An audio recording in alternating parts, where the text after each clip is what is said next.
안녕하십니까. MBTI에 대한 이해를 발표할 사람은 MDV3 2차 한종국입니다. 저희 조는 6차 임진구 원우님과 장영민 원우님, 윤영준 원우님과 함께 이렇게 준비를 했습니다. MBTI가 지금 사실은 어떤 열풍이라고 이야기들 하는데요.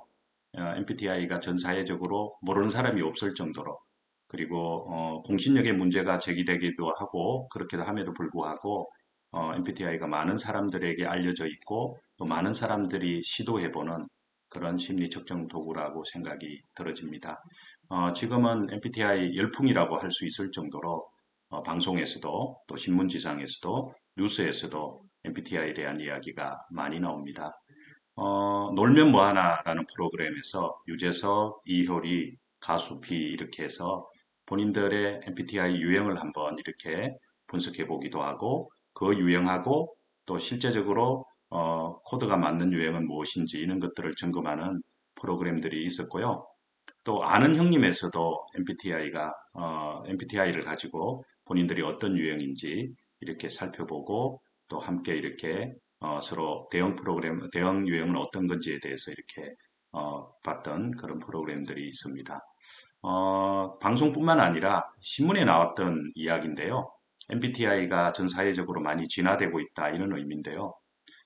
소개팅 자리에서 이전에는 뭐 혈액형 이야기도 많이 하고 별자리 그리고 또 어떤 경우에는 뭐 음식 이야기 이런 것들을 가지고 어색한 분위기를 좀 많이 탈피하려고 했는데 요즘은 MBTI를 가지고 대화의 주제로 삼는 경우들이 굉장히 많다고 합니다. 신문에 나왔던 이야기들을 잠시 보면 제 MBTI가 뭘 것 같아요? 예, ENFP 스파크형 아닌가요? 20대 직장인 김영아 씨가 최근 소개팅 자리에서 상대와 화제로 삼은 건 성격 유형 검사인 MBTI였다. 실제적으로 소개팅 자리에서도 MBTI가 많은 주제로 이렇게 다루어진다는 말씀을 드리고요. 또 하나는 그 기업에서 여기 신문 기사 내용은 LS 전선 이야기인데요. 본인의 MBTI 결과를 입력해 주세요. 예시, ENTJ, 대담한 통솔과 이런 것처럼 MBTI 결과에 대해서 입력해서 설명해 달라는 이야기입니다. 자기소개서에는 다소 파격적인 문항이 실렸다는 거죠. 기성세대에게는 낯설지만 MZ세대를 중심으로 열풍을 일으켰던 것이 바로 MBTI 아닌가 이런 생각이 들어집니다. 방송이나 신문지상에 MBTI가 많이 다루고 있고 또 주요 중심 소재거리로 삼는 것은 MBTI가 그만큼 사람들에게 많이 알려져 있다는 그런 내용이라고 할 수 있겠습니다. 먼저 MBTI 개요를 살펴보도록 하겠습니다. MBTI는 마이어스 브릭스가 제작한 심리 검사입니다. 그래서 마이어스 브릭스 타입 인디케이터라고 이렇게 볼 수 있습니다. 잘 아시는 바와 같이 MBTI는 자기 보고식 성격 유형 지표입니다. 인식하고 판단할 때 선호하는 경향을 찾고요. 이 선호하는 경향이 인간의 행동에 미치는 영향을 파악하여 실생활에 응용하는 것입니다. 어, 그, 칼 융의 심리적 유형 이론을 기반으로 했고요. 성격 오요인 모델하고도 유의미한 상관관계가 있다고 연구 결과가 나타났습니다. 1942년도에 처음 개발을 했고요. 98년도에 버전 3가 출시가 되었습니다. 계속해서 여러 가지 유형들이 출시되고 보완되고 또 수정함으로 인해서 계속 지금 지속적으로 만들어내고 있는 중이고 유형에 따라 문항수는 다 다릅니다만 93개에서부터 144개 문항이 있습니다. 검사 대상은요. MBTI는 고등학교 3학년부터 성인에 이르기까지 MBTI를 통해서 성격 유형을 진단할 수 있고요. 초등학교 3학년부터 고등학교 3학년은 MMTIC를 가지고 진단할 수 있도록 이렇게 만들었습니다. 그러면 MBTI의 특징과 목적을 한번 살펴보도록 하겠습니다. 특징과 목적은요. MBTI는 맞고 틀린 답이 없습니다. 모든 유형은 좋고 나쁨이 아니라 제각각 가치가 있다고 보면 되겠습니다. 개인의 유형에 따라 능력을 발휘할 수 있는 방법을 찾는 것이 MBTI라고 보시면 되겠고요. 또 서로 다른 유형을 이해하고 차이를 확인한다는 측면은 굉장히 큰 의미가 있다고 보여집니다. 그리고 개인적으로 볼 때 생애 전반에 걸친 성격 발달의 주요 측면을 이해할 수 있는 것이 MBTI의 특징이고 목적이라고 하겠습니다. 그러면 MBTI가 어느 곳에 많이 활용이 되는지를 한번 보도록 하겠습니다. MBTI의 활용은 일반 상담, 교육 현장, 기업 및 조직에서 많이 활용되어진다고 보면 되겠습니다. 먼저 상담을 보시게 되면 상담자와 내담자가 상호간의 이해를 할 수 있는 귀한 자료로 사용되어질 수 있습니다. 본인의 유형이 선호하는 유형이 무엇이고 또 그 선호하는 유형에 따라서 어떤 부분들을 좋아하는지에 대해서 상담자가 내담자를 알게 되고 또 내담자도 상담자에 대한 유형을 알기 때문에 서로의 이해의 폭을 최대 공약수를 넓혀갈 수 있다는 그런 측면에서 굉장히 유용한 자료라고 생각이 들어집니다. 효과적인 의사소통 기술은 두말할 것도 없습니다. 서로 유형을 알고 차이를 아는 것이 의사소통의 기본이라고 볼 수 있습니다. 그리고 내가 어떤 유형이고 또 무엇을 선호하는지에 대해서 자신을 잘 알 수 있기 때문에 긍정적인 자아 개념을 확립하는 데 도움이 된다고 생각이 들어집니다. 무엇보다도 자신의 유형도 알지만 타인의 유형과 또 그런 것들을 살펴봄으로 해서 타인 이해로 원만한 대인관계를 유지할 수 있다는 것도 일반 상담에서 유용한 자료의 모습이라고 볼 수 있겠습니다. 교육 현장에서는 유형에 따라서 학습 동기를 제공하고 또 교육 방법을 개발하는 것, 또 유형에 맞는 학습 방법을 파악해서 학습할 수 있도록 도와주고 적용시키는 것, 그리고 학생과 교사, 학생과 부모의 관계를 잘 설정하고 파악하고 거기에 맞게끔 유도할 수 있다는 게 교육 현장에서 유용한 모습이라고 생각이 들어집니다. 무엇보다도 진학 및 취업, 진로 지도에 필요한 게 MBTI가 아니겠느냐 그렇게 생각을 해봅니다. 기업이나 조직에서는요, 나중에 설명을 드리겠습니다만 미국의 정부 조직의 200여 개 조직에서도 실제 MBTI를 가지고 활용하고 있고요. 군대에서는 MBTI가 승진에 반영하는 정도로 굉장히 유명한 도구입니다. 그래서 기업이나 조직에서 많이 활용되고 있는 게 사실이고요. 팀 구성원의 강점 및 단점을 파악해서 팀 빌딩을 하면서 시너지를 나타내게 하는 그런 도구로 MBTI를 활용할 수도 있습니다. 그리고 무엇보다도 유형에 따른 적합한 동기부여를 제공하고 또 그 동기부여를 제공함으로 해서 직무 능력을 향상할 뿐만 아니라 성과 창출에도 기여할 수 있다고 보여집니다. 또한 리더십 스타일을 파악해서 리더십을 향상하는데 MBTI가 활용될 수 있다고 보여집니다. 그리고 스트레스 대처 및 갈등 관리를 하는데 객관적인 틀로서 제공이 MBTI가 될 수 있다고 그렇게 보여집니다. 문항 선택 요령을 한 번 더 살펴보겠습니다. MBTI의 검사 부분에서 문항 선택 요령은 지속적이고 일관성 있게 체크해야 합니다. 그리고 자연스럽고 편안하게 확인하는 것이 좋고요. 상대적으로 더 쉬운 쪽으로 선택하는 게 바람직합니다. 네 번째 가장 중요한데요. 자신이 바라는 이상형이 아니라 마음이 편한 쪽으로 선택하는 것입니다. 우리가 무엇이 되고 싶어서 그걸 체크하는 것이 아니라 현재 나의 마음이 어느 쪽으로 가는지를 잘 보고 편안한 쪽으로 선택하는 것이 MBTI에서 유형을 결정하는 기본이 되겠습니다. 시간 제한은 없으나 한 문장에 오래 머물지 않도록 해야 할 것 같고요. 의식적으로 일관성 있게 응답하려고는 하지 않는 게 좋습니다. 그리고 애매하거나 선택하기 어려울 때는 일단 넘어가는 것도 지혜롭다고 할 수 있겠습니다. 그러면 MBTI 한국어판은 어떻게 구성되어 있는지 한번 살펴보겠습니다. 한국어판은 1988년에서 90년 사이에 심혜수, 김정택 박사가 CPP사로부터 한국어 저작권을 받았고요. 폼 G를 개발했고 2002년도에는 폼 K를 개발했습니다. 어세스타라는 회사에서 상표권과 출판권을 갖고 한국에 보급하고 있고요. 2012년에는 최신 버전이죠. 폼 Q를 개발했습니다. 한국어판에 대한 검사 종류를 보시게 되면 먼저 많은 사람들에게 일반인들에게 가장 널리 활용되고 있는 폼 G가 있습니다. 폼 G는 20분에서 30분 정도 검사 시간이 걸리고 94문항입니다. 폼 G에서 나온 4개의 선호지표 점수가 낮은 사람들에게 도움을 줄 수 있게 하는 유형이 폼 K입니다. 폼 K는 20개의 하위 척도를 추가해서 주간 것이고요. 검사 시간은 20분에서 30분 정도, 문항수는 131문항이 되겠습니다. 폼 M은요, G의 업그레이드 검사한 내용이라고 보시면 되겠습니다.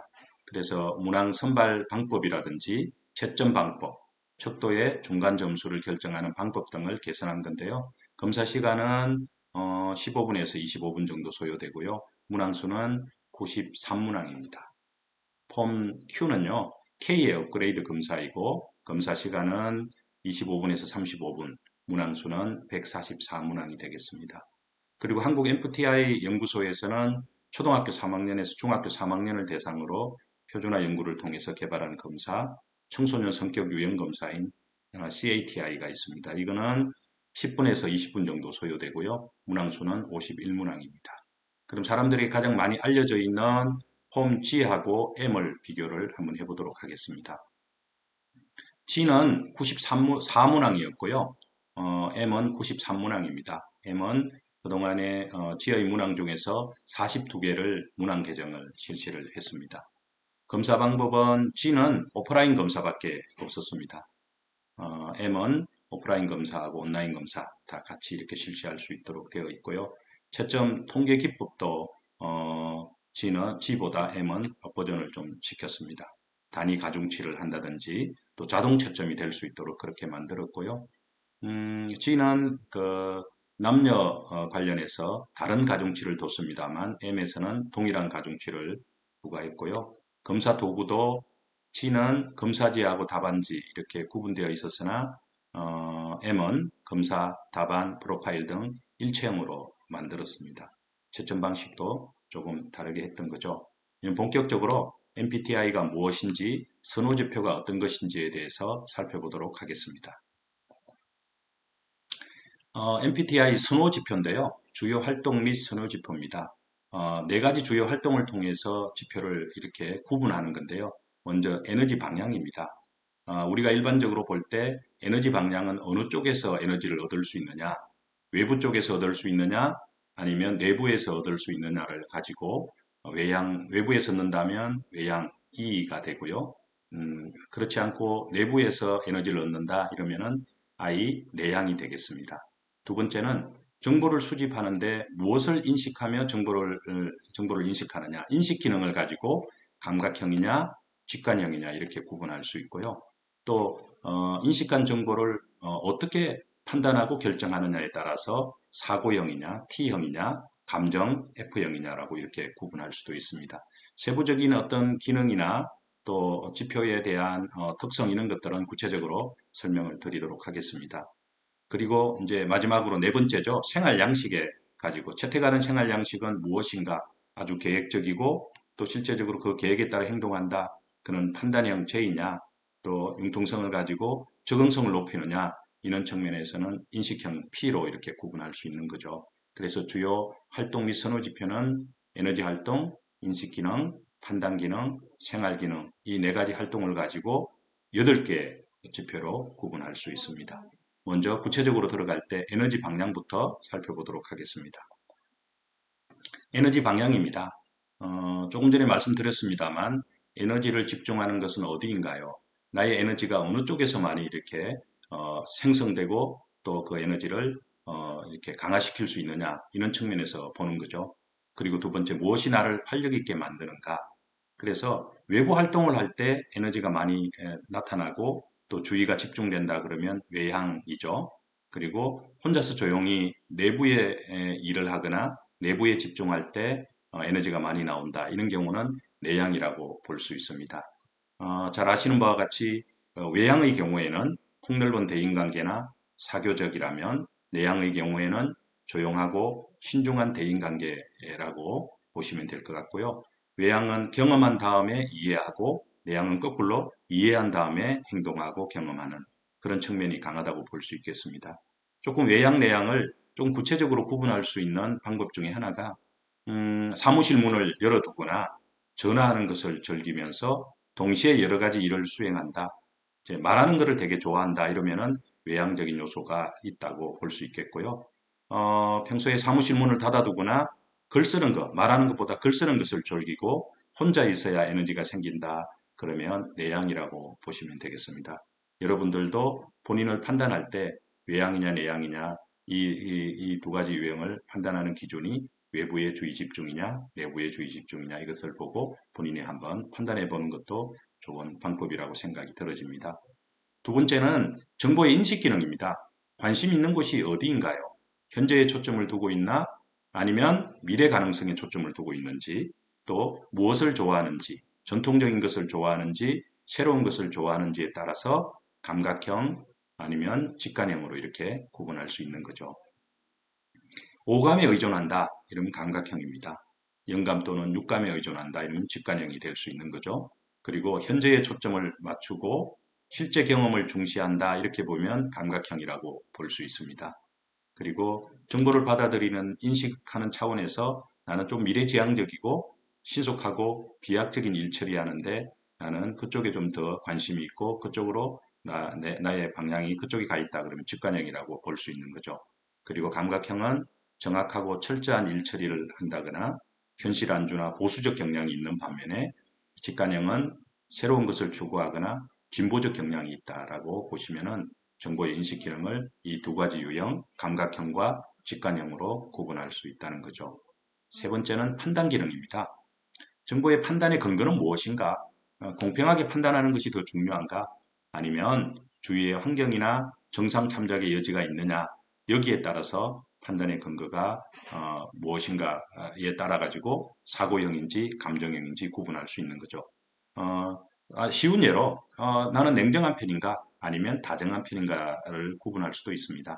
냉정한 편이라면 사고형일 확률이 많고요. 다정한 편이다 그러면 감정형 쪽으로 기울 수 있습니다. 사고형은 사실과 진실에 주 관심을 가지고 있고요. 논리적이나 분석적이나 객관적인 모습이라고 보면 되겠죠. 대신에 감정형은 사실과 진실보다는 사람 관계에 주 관심을 가지고 있고 상대방을 배려하거나 또 상황적인 그런 문제도 충분히 수용할 수 있다. 이런 거에 감정형이라고 볼 수 있습니다. 사고형은 원리 원칙을 중시하고 규범하고 기준을 중시합니다. 감정형은 나에게 주는 의미가 무엇인지 의미를 굉장히 중시한다고 보면 되겠고 인정에 좀 끌린다든지 우호적 또 협조적인 모습이 많이 두드러진다 이러면 감정형으로 분류될 수 있습니다. 네 번째는 행동 양식, 생활 양식입니다. 채택하는 행동 양식이나 생활 양식이 무엇인가? 좀 더 구체적으로 들어가면 계획적이고 체계적인가? 아니면 자율적이고 융통성이 있는가? 이 두 가지 측면을 고려한다면 판단형이냐 인식형이냐라고 구분할 수 있습니다. 뚜렷한 목표의식이 있고 계획적이다. 그러면 판단형 제2형일 확률이 높습니다. 그리고 상황에 따라 목표가 변경이 되거나 융통성이나 적응성을 강조한다. 그러면 인식형이 될 확률이 높습니다. 판단형은 신속한 결정, 조직적이거나 통제와 조정, 정리정돈 그런 쪽에 가깝다고 볼 수 있겠고요. 인식형은 개방적 포용성이나 정리정돈이 잘 안 되는 그런 유형이면 인식형 피유형이라고 볼 수 있겠습니다. 쉽게 생각할 때 시장 갈 때 무엇을 살 것인지 목록을 잘 작성해서 그것을 가지고 가는 사람은 판단형일 확률이 높고요. 시장 가면서 그죠? 무엇을 살 것인가 생각은 하는데 가면서 생각하는 경우에는 인식형이 될 확률이 높다는 거죠. 지난 여름에 저희 가족들 함께 같이 여행을 갔습니다. 근데 저는 판단형 쪽이 가까워서 목표를 설정하고 여행지를 설정하고 또 시간대별로 어떻게 여행을 해야 되는지 어떤 메뉴를 먹고 또 어느 식당에 들어가야 되는지 이런 것들을 정해서 그리고 다음날 아침에 몇 시에 일어나서 또 다음 여행지를 어떻게 가야 될 것인지에 대해서 이렇게 구체적으로 계획하고 또 실행하는 것이 저는 굉장히 편한데 저희 집사람하고 두 자녀는 인식형 쪽에 가까운 것 같습니다. 그래서 미리 계획을 세워놓고 가는 것보다는 본인들이 선호하는 곳에 갑자기 생각나면 가기도 하고 또 미리 세워놓은 여행 계획을 따라 간다는 것은 숨 막히고 힘들다고 그렇게 이야기를 했습니다. 그래서 제가 많이 양보했지만 여행하는 과정 속에서도 다소 이렇게 충돌도 일어나고 어려움도 있었던 것 같습니다. 제가 빠지고 세 사람이 있을 때는 굉장히 서로 마음도 잘 맞고 서로 분위기도 좋고 또 우호적이고 협조적인 분위기에서 여행을 즐길 수 있는데 다만 흠이 있다면 누군가 한 사람이 이끌어줘서 어디로 가야 될 건지 또 무엇을 해야 될 건지에 대한 의사결정 판단하는 데는 조금 어려움이 있었던 것 같습니다. 그 다음에 이제 선호지표에 대해서 구체적으로 좀 더 한번 더 살펴보겠습니다. 이 네 가지 선호지표를 이렇게 매트릭스를 하면 16가지가 나옵니다. 그 중에 이제 어떻게 보면 외향형, E형하고 I형만 가지고 우리가 또 그 선호의 유형의 특성을 좀 더 살펴보면 외향형은 활동적이고 사교적이고 정열적이고 외부 집중, 말로 표현 이런 어떤 키워드나 이런 느낌이 강하다면 외향일 확률이 높다는 겁니다. 대신에 I형, 내향형은요, 신중하고 수동적 경향이 있고 내부 집중하고 글로 표현한다. 이러면은 내향적인 어떤 성격이 강하다. 내향적인 유형에 속한다. 이렇게 볼 수 있겠습니다. 두 번째 인식 기능을 조금 더 구체적으로 살펴보면 감각형은 현실에 초점을 두고 정확한 일처리, 오감에 의존하고 가꾸고 추수하는, 관리하는 어떤 그런 측면에서 측면이 강하다 그러면 감각형일 확률이 높고요.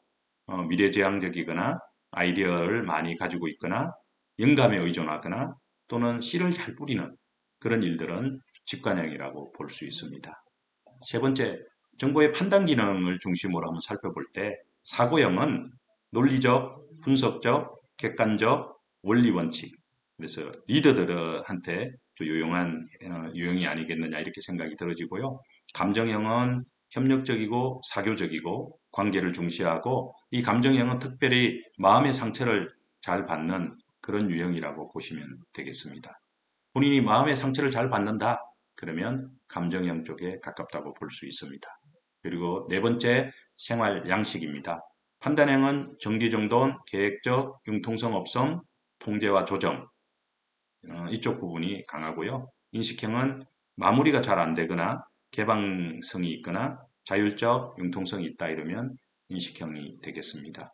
이 네 가지 선호 지표를 가지고 16가지 성격 유형이 만들어지는 것입니다. 그래서 이 16가지 성격 유형으로 구분할 수 있는데요. ISTJ부터 ENTJ까지 16가지 유형이 나오죠. 그래서 네 가지 선호 지표의 각각의 조합이 16가지 성격 유형이라고 보시면 되겠습니다. 지금까지는 MBTI에 대해서 선호와 각 유형에 대해서 개별 유형이죠. 개별 유형에 대해서 구체적으로 살펴봤는데요. 해석 부분을 한번 보도록 하겠습니다. 결과 분석 부분인데요. 이 결과표는 ISFJ 유형입니다. 그래서 외향적이냐, 내향적이냐 먼저 맨 위에 있죠. 그리고 두 번째가 감각형이냐, 직관형이냐 두 번째가 있고요. 세 번째는 정보의 판단 기능으로서 사고형이냐, 감정형이냐가 있고요. 네 번째 생활 양식 부분에서는 판단형이냐, 인식형이냐 이렇게 구분할 수 있는데요. 먼저 외향이냐 내향을 보시게 되면 내향 쪽에 약간 높은 걸로 그렇게 표현이 되어 있죠. 그리고 두 번째 감각이냐 직관이냐에는 감각 쪽에 훨씬 더 많이 점수가 많이 나와 있습니다.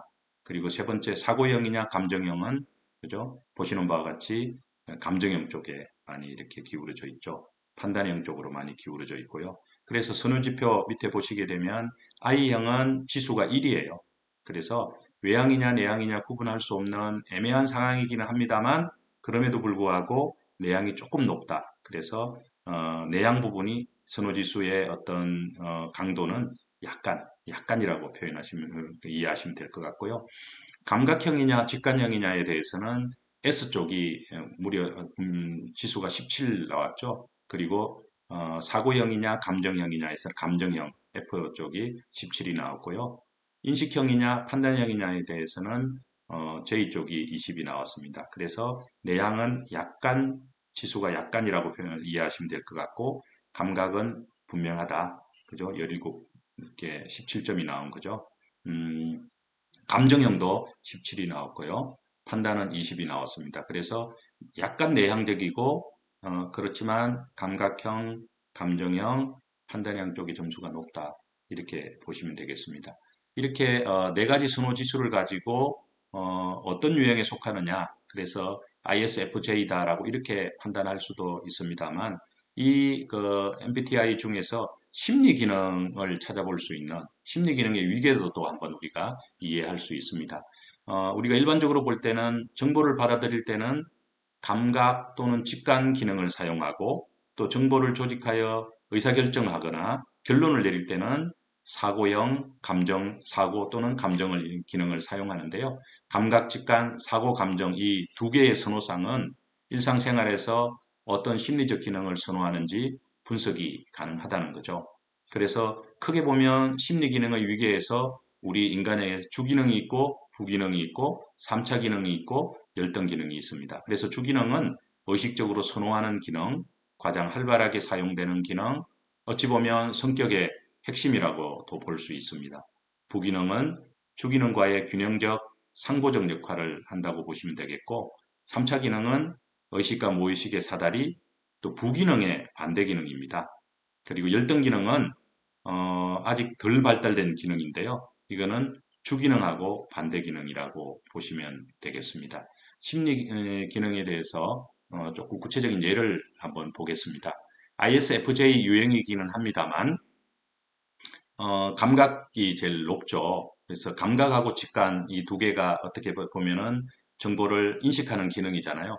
감각이 주기능이라면 직관은 열등 기능에 포함되는 거죠. 그리고 정보를 판단하는 기능 중에서 감정하고 사고가 있는데 이 ISFJ 경우에는 감각, 감정, 사고, 직관 이렇게 그 심리의 위계가 이렇게 구성되어 있다고 보시면 되겠습니다. 그래서 이 ISFJ의 성격 유형의 심리적 기능에 대해서 해석을 좀 이렇게 보시게 되면 일을 진행할 때 체계적으로 처리하고 충동적이기보다는 신중하다. 세부 사항을 철저하게 이해한 후에 행동으로 옮기기를 원하고 현실 감각이 있을 뿐만 아니라 일관성에 있어서 주변 사람들에게 신뢰를 많이 받는다. 이렇게 해석할 수 있는 거죠. 그리고 조금 더 추가해서 본다면 다른 사람과의 관계에서 드러나는 특징은 평소에 말이 적고 자신의 의사를 간결하게 표현하는 경향도 있습니다. 그리고 다른 사람에게 실제적인 도움을 주거나 자신이 가지고 있는 것을 나누어 주고 싶어 하는 따뜻한 마음의 소유자입니다. 이렇게 성격 유형의 심리적 기능을 이렇게 분석해서 살펴볼 수 있습니다. 성격 유형별 특징을 한번 살펴보도록 하겠습니다. 16가지 유형이 있는 거죠. 그래서 ISTJ, ISTP, ESTP, 그리고 ESTJ 이렇게부터 시작해서 ENTJ까지 16가지 유형이 있습니다. 그래서 성격 유형에 따라 가지고 어떤 유형의 특성을 가지고 있는지 그것들을 한 번씩 이렇게 표현을 해 놓은 거죠. ISTJ 같은 경우는 세상의 소금형이다. ISTP는 백과사전형이다. ESTP는 수완 좋은 활동가형이다. ESTJ는 사업가형이다. ESFJ는 친선 도모형이다. 그리고 ISFP 같은 경우에는 성인군자형이다. 이렇게 표현할 수 있습니다. 이 16가지 전체의 유형별 특징을 살펴보는 것은 조금 현실적으로 시간 문제나 또 여러 가지 상황이 어려운 관계로 몇 가지만 이렇게 살펴볼 텐데요. 저희 조에서 나온 저희 조 함께 이렇게 이걸 준비했던 우리 원우님들 유형을 중심으로 한번 분석을 하도록 하겠습니다. 먼저 ISTJ입니다. 세상의 소금형이죠. I니까 내향적이고요. S니까 감각형이고 사고형 T, 판단형 J. 이런 유형에 대해서는 신중하고 조용하며 집중력이 강하고 매사에 철저하며 사리분별력이 뛰어나다. 그래서 한번 시작하는 일은 끝까지 해내는 사람들이다. 실제 사실에 대하여 정확하고 체계적으로 기억하며 일 처리에 있어서도 신중하며 책임감이 강하다. 이렇게 볼 수 있겠습니다. 하지만 자신과 타인의 감정과 기분을 좀 배려해 주는 것, 또 전체적이고 타협적인 방안을 고려하는 노력이 필요하기도 하다. 그죠? 요거는 어떻게 보면 보완해야 될 점이라고 볼 수 있겠죠. 또 다른 측면에서 본다 그러면 ISTJ형을 이런 유형이 이런 성격이나 이런 유형으로 선호하는 경향이 있을 수 있으니 이 부분에 대해서 우리가 한번 알고 이해하고 넘어가자 이런 차원도 될 수 있을 것입니다. 그래서 ISTJ형은 정확성과 조직력을 발휘하는 분야의 일을 선호하는 경향이 있다. 회계, 법률, 생산, 건축, 의료, 사무관리직 등에서 능력을 발휘하며 위기 상황에서도 안정적으로 대처하는 편이다. 이렇게 보시면 되겠고요. 두 번째는요. ISFP 성인 군자형입니다. 내향적이죠. 감각형이죠. 감정형이고요. 인식형입니다. 말없이 다정하고 온화하며 친절하고 연기력이 뛰어나며 겸손하다. 따뜻한 감정을 가지고 있는 겸손한 사람이다. 이렇게 보시면 되겠고요. 표현을 굉장히 잘 해놨습니다만 양털 안감을 넣은 오버코트처럼 속마음이 따뜻하고 친절하다. 그러나 상대방이 잘 알게 될 때까지는 이 따뜻함을 잘 드러내지 않는다. 그래서 ISFP 성인군자형의 특징이라고 볼 수 있겠습니다. 대신에 보완해야 될 상황이라고 보여지는 것은 인간과 관계되는 일을 할 때 자신과 타인의 감정에 지나치게 민감하고요. 또 결정력과 추진력이 좀 필요할 때가 있다. 이 성인군자형 ISFP의 보완 사항이라고 보시면 되겠습니다. 다음은 이제 ESFJ 친선도모형인데요. 저의 유형이 ESFJ에 가깝습니다. 외향적이면서 감각형이고 감정형이면서 판단형입니다. 마음이 따뜻하고 이야기하기 좋아하고 양심 바르고 인하를 잘 이룬다. 친절과 현실감을 바탕으로 타인에게 봉사하는 유형이다. 사람을 다루고 행동을 요구하는 분야, 예를 들어서 성직이나 교직, 판매, 특히 동정심을 필요로 하는 간호나 의료 분야에 적합하다고 그렇게 이야기를 하고 있습니다. 다만 보완해야 될 사항은 일이나 사람에 대한 문제에 대하여 냉철한 입장을 취하는 것을 어려워한다. 반대 의견에 부딪혔을 때나 자신의 요구가 거절당했을 때 마음에 상처를 받는다. 이런 유형을 ESFJ 친선 도모형이라고 할 수 있겠습니다. 그 다음에 ENFP형인데요. 스파크형입니다. 외향적이면서 직관형이고 감정형이면서 인식형이다. 이렇게 볼 수 있죠. 그리고 따뜻하고 정열적이고 활기가 넘치며 재능이 많고 상상력이 풍부하다. 열정적으로 새로운 관계를 만드는 사람이다. 그래서 온정적이고 창의적이며 항상 새로운 가능성을 찾고 시도하는 형이다. 하지만 반복되는 일상적인 일을 참지 못하고 통찰력과 창의력이 요구되지 않는 일에는 흥미를 느끼지 못한다. 또 한 가지 일을 끝내기도 전에 다른 일을 벌리려는 경향이 있다. 이런 유형이 스파크형 ENFP형이라고 우리는 볼 수 있습니다. 상담, 교육, 과학, 저널리스트, 광고, 판매, 성직, 작가 등의 분야에 뛰어난 재능을 보인다. 이렇게 볼 수 있고요. 다음은 ESTJ형 한번 볼까요? 사업가형입니다. 외향적이면서 감각형이고 사고형이면서 판단형이다. 그래서 사업가형은 ESTJ형은 구체적이고 현실적이고 사실적이며 활동을 조직화하고 주도해 나가는 지도력이 있다. 그래서 속단속결하는 경향과 지나치게 업무 위주로 사람을 대하는 경향이 있으므로 인간 중심의 가치와 타인의 감정을 충분히 고려해야 한다. 굳이 이야기하면 ESTJ 사업가형은 인간 중심의 어떤 사고나 인간 중심의 대우 또 인간 중심의 어떤 경영 이런 것들을 좀 보완했으면 좋겠다 이런 의미가 있다는 거죠. 그래서 결과를 눈으로 볼 수 있는 일, 사업가, 행정관리, 생산 건축 등의 분야에서 능력을 발휘할 수 있다라고 사업가형을 분석할 수 있습니다. 지금까지 16가지 유형에 대해서 그리고 이 유형이 또 가지고 있는 특성 또 보완해야 될 점에 대해서 살펴보았습니다. 다음은 이제 MBTI 한계에 대해서 알아볼 건데요. 뭐니 뭐니 해도 일관성 문제가 제일 큽니다. 오늘 MBTI 제가 ISTJ 유형이 되었다. 3개월이나 5개월 뒤에는 다른 유형이 나온다는 것이죠. 그래서 이 일관성 문제는 MBTI 심리적 도구 툴로서 많은 사람들이 제기하는 문제이기도 합니다. 그래서 일관성 문제와 부정확한 결과가 MBTI 한계의 첫 번째라고 볼 수 있겠고요. 두 번째는 이양 선택의 한계입니다. 이전에도 보셨습니다만 E형하고 I형 이 두 가지를 볼 때 실제적으로 하나라도 더 높으면 그쪽 유형으로 그쪽 선호 유형으로 간다는 거죠. 그래서 이거는 점수로 하는 것이 아니라 하나만 높아도 그쪽으로 가기 때문에 이양 선택의 한계를 가지고 있다고 보여집니다. MBTI는 검증되지 않는 이론에 근거를 하고 있고요. 심리학자들의 지지를 받지를 못합니다. MBTI가 나온 지 꽤 오래되었는데 MBTI를 가지고 유의성 있는 심리적 도구에 대해서 유의성 있는 논문들이 많이 나오지 않았다는 게 이 MBTI의 한계로 이렇게 지적을 받고 있는 것입니다. 그럼에도 불구하고 포춘 100에 선정된 기업 중 89개 기업에서 MBTI를 활용 중에 있고요.